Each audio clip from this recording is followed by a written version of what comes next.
Subscribe करें हमारे YouTube channel को और बेल आइकन को प्रेस करें हमारे लेटेस्ट वीडियोस को देखने के लिए।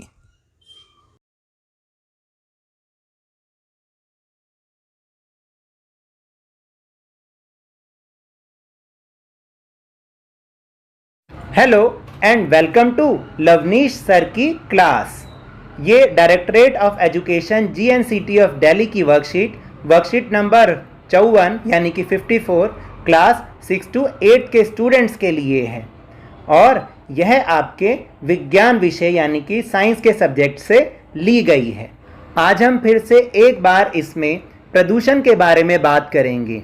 अब आप सोच रहे होंगे कि प्रदूषण के बारे में ही बार बार क्यों बात करते हैं, और प्रदूषण भी खास तौर से जल प्रदूषण, क्योंकि एक ऐसा प्रदूषण है क्योंकि इसके द्वारा जो पानी जब खराब हो जाता है, और जल ही हमारा जीवन है और बिना जल के तो हम जिंदा ही नहीं रह सकते। अगर ये जल ही खराब हो जाएगा तो हम कैसे रह पाएंगे। तो इसलिए हम बार बार जल प्रदूषण की बात करते हैं ताकि आपको ये समझ में आए कि हमें पानी को गंदा नहीं करना चाहिए, पानी को प्रदूषित नहीं करनी चाहिए, क्योंकि अगर जल ही नहीं होगा तो शायद हम भी नहीं होंगे। इस वर्कशीट में एक लड़की का उदाहरण दिया गया है जिन्होंने इस जल प्रदूषण को कम करने का या रोकने का एक अनोखा उपाय निकाला। तो चलिए शुरुआत करते हैं मेरे साथ और समझने की कोशिश करते हैं। बेंगलुरु में रहने वाली इशिता शर्मा ने 6 साल पहले अपशिष्ट शैली को अपनाया। उन्होंने गणेश मूर्ति विसर्जन से होने वाले जल प्रदूषण के बारे में जाना, और अभी अभी आपने देखा कि बहुत सारे लोगों ने भी गणेश विसर्जन किया है। बहुत सारे लोगों ने तो बहुत अच्छी विधियां अपनाई जिससे प्रदूषण ना फैले, लेकिन अभी भी हमने देखा बहुत सारे लोग आज भी उसको नदी में ही प्रवाहित कर रहे हैं। यह मूर्तियां ज़्यादातर प्लास्टर ऑफ पेरिस यानी रासायनिक पदार्थ जिसका अपघटन होने में लगभग 1 महीना लगता है, इससे बनी होती हैं। मूर्तियों के साथ साथ श्रद्धालुओं ने पूजा सामग्री भी नदी में डाली, और ऐसा ही तो हम लोग भी करते हैं ना, कि जैसे जब हम मूर्ति विसर्जन करते हैं या कोई हमारी पूजा सामग्री होती है, हवन की सामग्री होती है, वो हम सारी की सारी जाके नदियों में डाल आते हैं। यहाँ कुछ पिक्चर्स दिखाई गई हैं जिनके माध्यम से ये दिखाया गया है कि नदियों में किस तरह से लोग पूजा सामग्री को प्रवाहित करते हैं या डाल देते हैं, और इससे हमारी नदियाँ प्रदूषित हो जाती हैं। इनको साफ करने में बहुत मेहनत और बहुत पैसा लगता है, हमें ऐसा नहीं करना चाहिए। इस साल लॉकडाउन से त्यौहार मनाने के तरीकों में बदलाव आया है।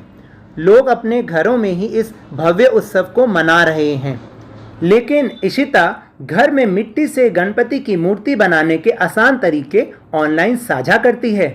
यह पूरी तरह से पर्यावरण हितैषी है, यानी पर्यावरण के अनुकूल है, और उसकी लागत भी ज़्यादा नहीं है। वह किसी भी प्रकार के रासायनिक पदार्थों से बचने की सलाह देती है, क्योंकि ये इतने खतरनाक होते हैं। अगर किसी भी तरह हमारे शरीर चले जाएं तो हमारे शरीर को बहुत ज़्यादा नुकसान पहुंचा सकते हैं।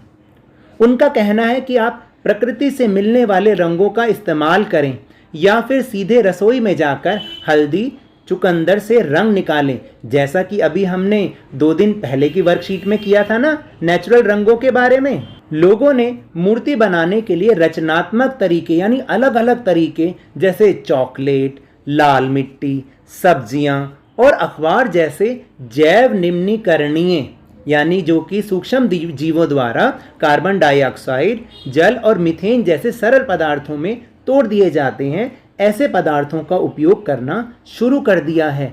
तो देखा आपने कि किस तरह से लोगों ने नए नए तरीके निकाले जल प्रदूषण को कम करने के लिए। उन्होंने अब प्लास्टर ऑफ पेरिस की मूर्तियों की जगह अलग अलग तरीके निकाले ताकि वो ऐसे पदार्थों से मूर्तियां बने जिनका अपघटन बहुत आसानी से हो जाए और जो पर्यावरण के अनुकूल हो।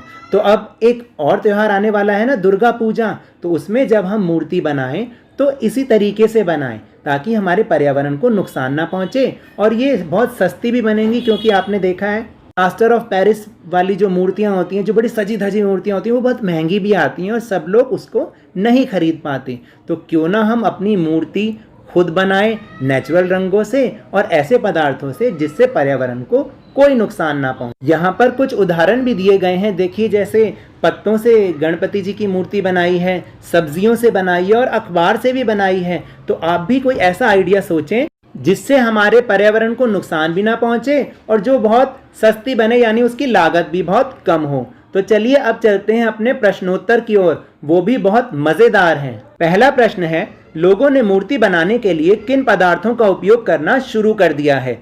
आपको क्या लगता है वह इन वस्तुओं का उपयोग क्यों कर रहे हैं? मैं बार बार कहूँगा कि ये मेरे एक सुझाव हैं।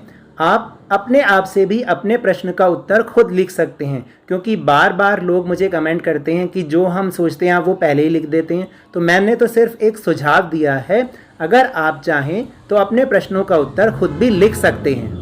उत्तर है, लोगों ने मूर्ति बनाने के लिए रचनात्मक तरीके जैसे चॉकलेट, लाल मिट्टी, सब्जियां और अखबार जैसे जैव निम्नीकरणीय जो सूक्ष्म जीवों द्वारा कार्बन डाइऑक्साइड, जल और मीथेन जैसे सरल पदार्थों में तोड़ दिए जाते हैं, ऐसे पदार्थों का उपयोग करना शुरू कर दिया है। उन्होंने ऐसा करना इसलिए शुरू कर दिया है क्योंकि वे पर्यावरण को नुकसान नहीं पहुंचाना चाहते और उनकी ऐसी मूर्तियों की लागत भी बहुत कम आती है, यानी वो बहुत सस्ती होती हैं।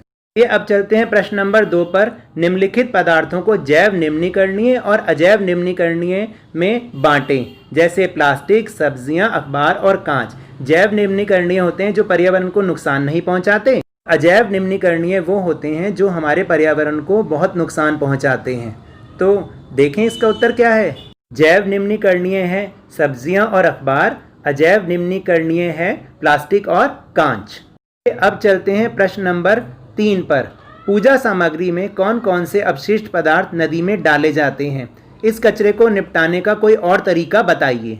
इसका उत्तर है, पूजा सामग्री में फूल पत्तियां, धूप बत्ती की राख, मूर्तियां, जली हुई जोत बत्ती, माचिस की जली हुई तीलियां आदि पदार्थ नदी में डाले जाते हैं। इस कचरे का निपटान का कोई और तरीका वो इस प्रकार है कि पूजा सामग्री में प्रयोग किए जाने वाले फूल पत्तियों को गमलों में डाला जा सकता है। इससे पौधों को खाद मिलेगी और गेंदे के फूलों से नए पौधे निकलेंगे, उनमें और ज़्यादा गेंदे के फूल फिर हमें मिलेंगे। दूसरा तरीका है, धूप बत्ती और अगरबत्ती की राख तथा हवन सामग्री की राख को गमलों में डाल दें या फिर मिट्टी में मिला दें तो वे और उपजाऊ हो जाती है। और तीसरा तरीका है कि इसके अतिरिक्त पेपर प्लेट, केले के पत्ते और मिट्टी से बनी मूर्ति का ही इस्तेमाल करना चाहिए। तो ये थी आज की वर्कशीट। अगर मेरे इस तरह समझाने से आपको थोड़ा सा भी समझ में आया हो तो इस चैनल को ज़्यादा से ज़्यादा सब्सक्राइब कीजिए, लाइक कीजिए और बहुत ज़्यादा शेयर कीजिए। और मेरे साथ इसी तरह खेल खेल में वर्कशीट को समझते रहिए, लेकिन ध्यान और मन लगाकर जरूर पढ़ते रहिए। धन्यवाद।